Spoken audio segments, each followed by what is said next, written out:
Hello, thank you for coming to this video, probably like I told you to. And this is the video for how to learn a new song. So for an example, we'll be using Goodness of God in B flat. Where you want to start first is you want to go and you want to listen to the music, okay? So I won't play it here because otherwise my video will get copyright claimed or something. I guess that's not really important since I'm not trying to make money or anything, but still. But let's say that you go and you listen to the recording and it'll sound something like this.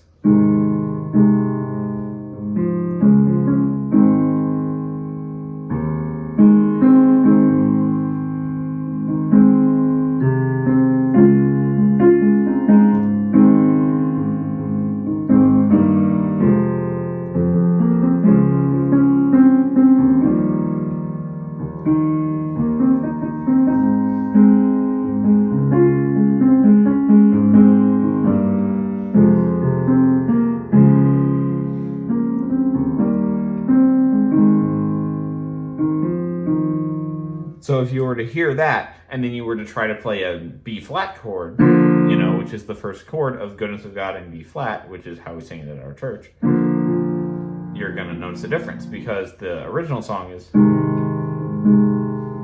and a B flat with that sounds like, that's obviously not right.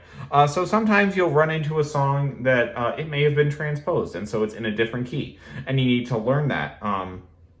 In case, maybe you can play along with the track, maybe you can't play along with the track because it's in a different key. But you still want to listen to the song, and what you want to be paying attention to is when the harmony changes. So, for instance,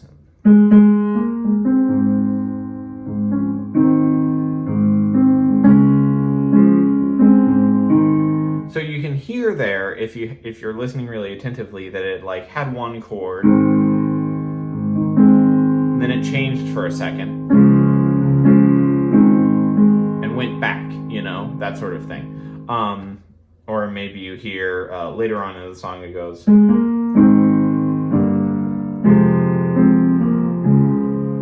you can hear that there's this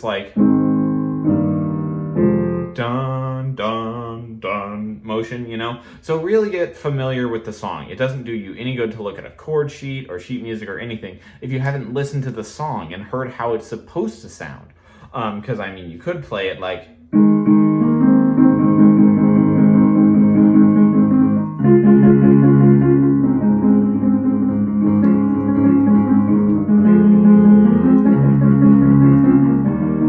and those are the right chords, but it's not how the song sounds at all. The song is smooth and it hangs around on one chord a lot, So you gotta listen to the song to familiarize yourself with it. Once you've done that, go and look at a chord sheet that you can find on Planning Center. And it'll probably be called something along the lines of concert pitch chord chart or concert pitch lead sheet or something like that. You want the concert pitch one because for keyboard, you're going to be playing in concert pitch. If you're on another instrument and you're watching this for some reason, go find your appropriate instrument. If you're on a saxophone, go find the E flat saxophone, chord chart. Well, I don't think there's a chord flat for a saxophone. Maybe. I don't know. I don't know because I have never looked for it because I'm a piano player. But you want to go find that chord chart. And then what you're going to see is you're going to see the lyrics, the lyrics of the song proceeding. And then you're going to see chord, letters right above certain words. And that is the best possible try that can be given to put down timing of chords with the words, because a chord chart, the entire point is that you don't have to read sheet music, which is great, but it also means that you can't get super specific about when a chord changes because you don't have that sheet music notation. So you have to kind of line it up with the words. So for instance, on Goodness of God, you'll probably see I love you, Lord, and your mercy never fails me, So for that, you would probably see something along the lines of A flat on Lord, I love you, Lord. So you'll probably see A flat above Lord, or B flat, sorry, since I'm talking about, our church, we do it in B flat. So I love you, B flat, and then you'll probably see myrrh, like the myrrh of mercy, you'll probably see an E flat, because and your mercy never, and then you'll probably see a B flat above fails me, because I love you, Lord, and your mercy never fails me. So you'll see on that chord chart that the chords are kind of lined up with words.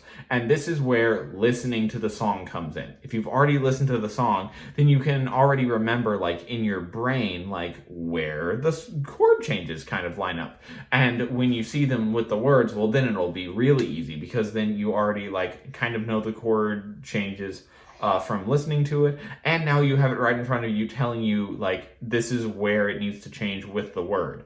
If you look at that chord chart and you haven't listened to the song, it's not going to do you any good at all, because you haven't listened to the song. You don't know how the words go. For all that you know, Goodness of God could go, I love you, Lord, and your mercy never fails me, like that. And like, if you didn't know the timing of the words, like, then you wouldn't know to go, I love you, Lord, and your mercy never fails me, or whatever. So you got to listen to the song first, then you got to go to the chord chart. When you get to the chord chart and you start practicing it like that, practice it until it sounds right. Now, this will be a little bit trickier if it's like transposed and put into a different key than the original recording is. So, for instance, Goodness of God is going to be an A flat, and that sort of shift of myrrh and then back to fails will sound like,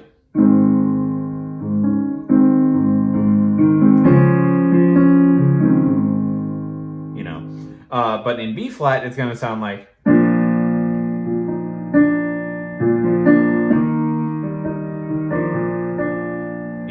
obviously they're very similar because they're the same relative chord change, but it sounds a little bit different because they're in a different key. But what you can do is basically work your way slowly and have patience with yourself. Work through the chord chart and make sure that it sounds right, that it sounds according to like how the recording sounds, okay? So if you're playing something like,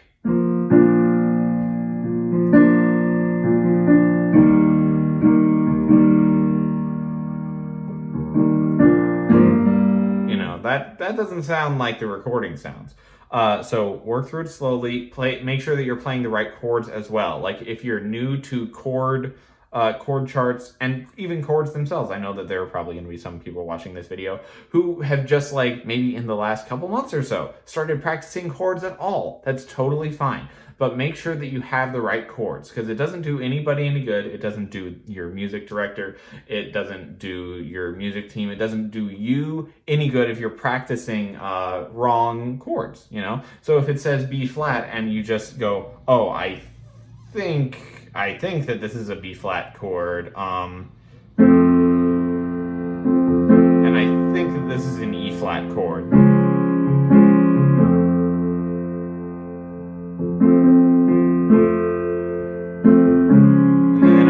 This is an F chord.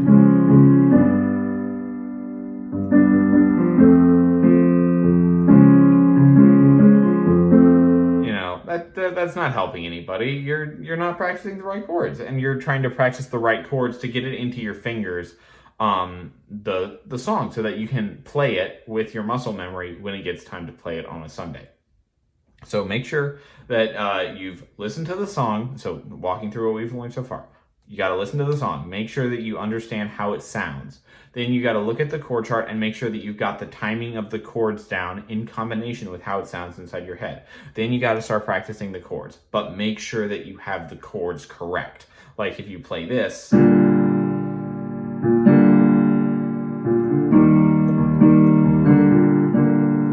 like that's not actually a B flat chord. That's a G minor chord over a B flat in the bass, which is a nice enough sound, but it's not exactly the chord. And so you want to be sure that your basics are really, really down pat. So even if like this sounds good,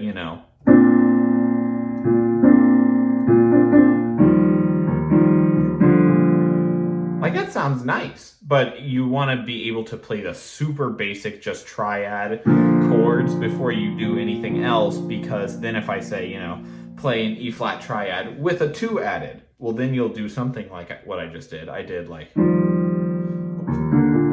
but the point is we want to get the basics down, so then we can easily add anything onto the basics that we want, whether it be a 2, or a dominant 7th, or maybe we make it sus, or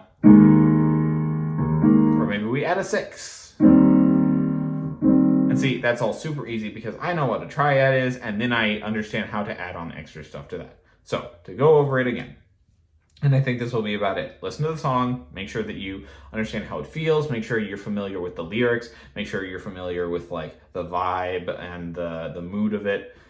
Then go and look at the chord chart, make sure that like your intuition about where the chord changes and everything from listening to the song, make sure that that's correct and you have that all sorted out so that then you can begin to practice it. When you go to practice it, make sure that you're playing the correct chords.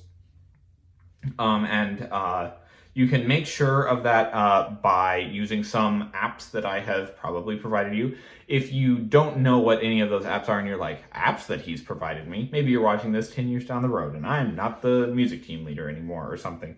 There are always tons of apps to access, and I already gave some to my music team, but if you haven't accessed them or you forgot about them and now you can't find them, that's fine. Just, text or email or whatever, whoever is your leader, and say, hey, I need an app to find chords. Can you help me out there?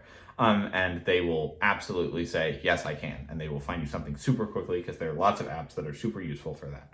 So that's how to learn a song.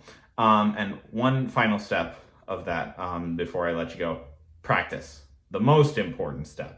If you take all of this information that you just listened to and put into your hands and stuff, and you don't practice it, it's not gonna do anything, because you need to practice it. Just in the same way that we study the Bible so that we actually know what the Bible says.